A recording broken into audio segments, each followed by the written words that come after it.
Selamat malam Bapak Ibu, Saudara-saudari yang dikasihi Tuhan kita Yesus Kristus. Terimalah salam dari HKBP Kernolong, HKBP tertua di Pulau Jawa. Sebelum memasuki peraduan malam, sejenak kita mendengarkan firman Tuhan. Marilah kita mempersiapkan diri, kita berdoa. Ya Allah Bapa, kami bersyukur karena Engkau telah memelihara hidup kami, memberkati kami bekerja sepanjang hari ini. Malam ini sebelum kami istirahat, kami mau merenungkan firman-Mu. Kami mohon kuasa Roh Kudus memampukan kami untuk memahami firman Tuhan dan mempedomaninya dalam hidup kami. Dalam nama Yesus kami berdoa. Amin. Renungan malam bagi kita sesuai dengan nas bacaan malam dalam Almanak HKBP tertulis dalam Injil Lukas pasal pertama ayat 57 sampai ayat yang ke-66. Sebagai ayat pembimbing renungan yaitu ayat yang ke-66. Demikianlah firman Tuhan. Dan semua orang yang mendengarkannya, merenungkannya dan berkata, menjadi apakah anak ini nanti? Sebab tangan Tuhan menyertai dia. Tema renungan kita adalah tangan Tuhan menyertai dia. Sahabat renungan malam Shalom, Imam Zakaria dan istrinya Elisabet sudah lanjut usia. Mereka belum dikaruniai anak, tetapi di masa tua mereka, Allah berkenan memilih mereka untuk menggenapi nubuatan lahirnya seorang yang pelayanannya mendahului kehadiran Mesias, yang akan mempersiapkan umat Allah untuk menerima kehadiran Mesias. Ketika Imam Zakaria melayani di bait Allah, membakar ukupan di mezbah bait Allah, Allah mengutus malaikat Gabriel berbicara kepada Imam Zakaria, mengatakan bahwa istrinya Elisabet akan mengandung dan melahirkan seorang anak laki-laki, dan Imam Zakaria harus menamai anak itu Yohanes. Anak itu kelak akan menuntun banyak orang Israel berbalik kepada Allah. Ia akan berjalan mendahului Tuhan dalam kuasa roh. Ia mempersiapkan banyak orang menjadi umat yang layak bagi Tuhan. Tetapi Imam Zakaria dengan mengandalkan pikirannya merespon perkataan malaikat itu dengan mengatakan, bagaimana itu mungkin? Sebab aku sudah tua dan istriku sudah lanjut umurnya. Maka malaikat Gabriel menyebutkan satu pertanda yang akan dialami Imam Zakaria sampai tiba hari kelahiran anaknya itu.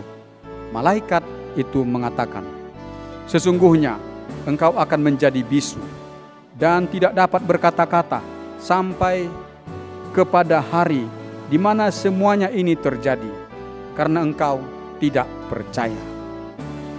Sejak saat itu, lidah Imam Zakaria menjadi keluh, tidak dapat mengucapkan kata-kata. Ia hanya bisa memberi isyarat kepada orang lain untuk berkomunikasi, sebab ia telah menjadi bisu.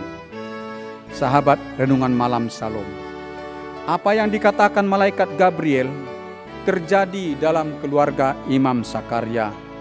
Istrinya Elisabet mengandung, dan genap waktunya untuk bersalin, ia melahirkan seorang anak laki-laki.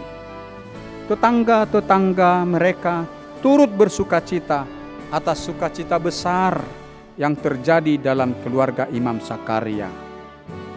Pada hari ke-8 saat penyunatan dan pemberian nama bagi anak itu, Elisabet dan Imam Zakaria memberi nama anak mereka Yohanes, sesuai dengan nama yang disebutkan oleh malaikat Gabriel. Pada hari pemberian nama itu, di situ jugalah Allah memulihkan Imam Zakaria.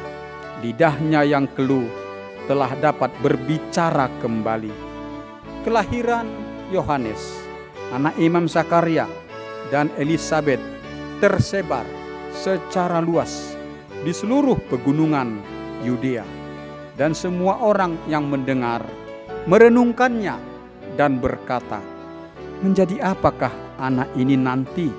Sebab tangan Tuhan menyertai dia." Tangan Tuhan atau kuasa Tuhan sungguh menyertai Yohanes. Tuhan Allah telah memilih dan menetapkan dia dalam tugas pelayanannya sebagai pendahulu kehadiran Mesias atau kehadiran Juru Selamat umat manusia. Yohaneslah yang disebut oleh Nabi Yesaya sebagai suara yang berseru-seru di padang gurun, menyerukan, "Persiapkanlah jalan untuk Tuhan." Yohanes setelah dewasa tampil di padang gurun Yudea, di tepi sungai Yordan, dalam tuntunan kuasa Roh Tuhan. Ia menyerukan kepada orang Yahudi agar bertobat. Bukan hanya kepada masyarakat awam diserukannya ajakan pertobatan, tetapi orang-orang Farisi dan orang-orang Saduki yang sebagai tokoh agama dan tokoh masyarakat pun diajaknya untuk bertobat, agar setiap orang menghasilkan buah-buah yang sesuai dengan pertobatan. Orang yang datang kepadanya dibaptiskannya di sungai Yordan, suatu baptisan sebagai tanda pertobatan. Itulah sebabnya ia disebut Yohanes Pembaptis. Sahabat renungan malam Salom, Daud dalam Mazmurnya menyerukan satu ajakan yang indah kepada semua umat Tuhan, yaitu ajakan agar kita senantiasa hidup untuk memuliakan Tuhan. Dalam Mazmur 34 ayat yang keempat, Daud menyerukan, "Muliakanlah Tuhan bersama-sama dengan aku. Marilah kita bersama-sama memasmurkan namanya." Memuliakan Tuhan bukan hanya dengan cara menyanyikan lagu-lagu pujian yang menyatakan kemurahan hati Tuhan telah memberkati hidup kita, atau menyatakan pertolongan Tuhan yang menyelamatkan hidup kita.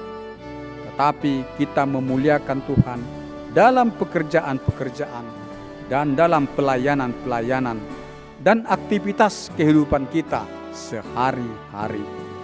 Rasul Paulus mengatakan, "Apapun juga yang kamu perbuat, perbuatlah dengan segenap hatimu, seperti untuk Tuhan dan bukan untuk manusia." Kolose 3 ayat 23. Apa yang dimaksud dengan kita berbuat atau bekerja seperti untuk Tuhan? Artinya, dalam melakukan pekerjaan-pekerjaan kita harus tetap dalam sikap takut akan Tuhan. Segala pekerjaan dan perbuatan kita harus kita pertanggungjawabkan kepada Tuhan. Maka kita hidup dan bekerja dengan berdoa. Seperti seruan firman Tuhan, tetaplah berdoa. Kita berdoa meminta agar Tuhan menyatakan kuasa-Nya yang memampukan dan mengajari kita untuk bekerja, agar Tuhan memberkati pekerjaan kita, agar baik dan berhasil pekerjaan kita, sehingga dari jerih payah pekerjaan kita itu kita beroleh hasil, yaitu berkat Tuhan untuk kesejahteraan hidup kita. Kita harus bekerja dalam sikap bertekun, berdisiplin, jujur dan benar, jauh dari kelicikan, tipu daya dan kecurangan. Inilah gambarannya bahwa kita bekerja untuk Tuhan. Demikianlah juga dengan perilaku hidup kita sehari-hari. Jika kita hidup dalam sikap mengasihi sesama, berbuat kebaikan-kebaikan, bersikap jujur, benar, dan adil, mewujudkan kedamaian kepada orang di sekitar kita, inilah juga gambarannya bahwa hidup kita memuliakan Tuhan. Dan orang di sekitar kita pun turut memuliakan Tuhan. Kita harus memohon agar tangan Tuhan atau kuasa Tuhan dinyatakan menyertai hidup kita, agar hidup kita menjadi kemuliaan bagi Tuhan. Demikianlah renungan bagi kita malam hari ini. Marilah kita berdoa. Terima kasih ya Allah Bapa, kami telah mendengar firman-Mu. Materaikan firman-Mu dalam hati kami. Firman-Mu itu yang menuntun hidup kami ke jalan yang benar. Ya Tuhan, tangan-Mu lah yang menuntun dan menopang hidup kami, memberi kekuatan bagi kami untuk melakukan pekerjaan kami. Kuasa-Mu lah yang senantiasa kami andalkan. Maka hidup kami dan pekerjaan kami menjadi kemuliaan bagi nama-Mu, dan berkat-Mu Engkau limpahkan bagi kami. Ya Allah Bapa, berkatilah jemaat-Mu yang sakit, mereka yang menjalani perawatan di rumah sakit, atau mereka yang menjalani perawatan masa-masa pemulihan di rumah, agar mereka sembuh dari sakit mereka. Teguhkan iman pengharapan mereka. Berilah penghiburan bagi mereka yang berduka. Engkau melepaskan mereka dari kesesakan dan menganugerahkan sukacita bagi mereka. Pelihara hidup kami dalam istirahat malam hari ini, dan Engkau menjauhkan mara bahaya dari kami. Bangunkan kami esok pagi dan persiapkan kami untuk beribadah kepadamu dalam ibadah minggu. Terpujilah nama-Mu ya Allah Bapa. Dalam anak-Mu Yesus Kristus, Juru Selamat kami berdoa. Amin. Anugerah Tuhan kita Yesus Kristus, kasih setia Allah Bapa, dan persekutuan dengan Roh Kudus yang memelihara hidup kita selama-lamanya. Amin.